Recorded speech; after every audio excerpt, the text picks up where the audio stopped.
Hi friends, my name is Raj and you are watching TechWhite. So in this video, I will show you how to create a new partition in your Windows 11 operating system. So first I will show you. So this is my Windows 11 laptop and currently I have only one partition as you can see. So in this video, I will shrink some free space from my C drive and create a new partition.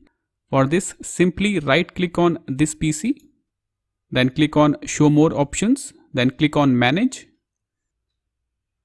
Now on the left side, click on disk management. So this is my C drive. So what I will do is I will shrink some free space from my C drive. So simply right click on it, then click on shrink volume.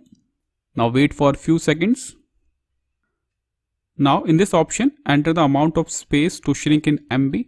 So for example, if you want to shrink 10 GB of free space, simply type 10,000, or if you want to shrink 20 GB, type 20,000. So in my case, I will go for 10 GB, so I will type 10,000.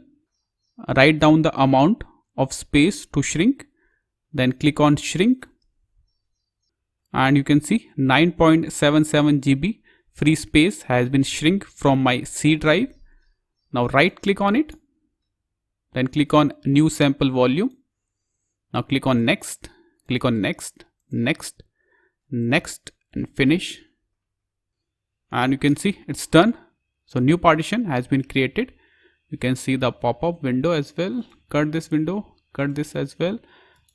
So as you can see, this is my new partition.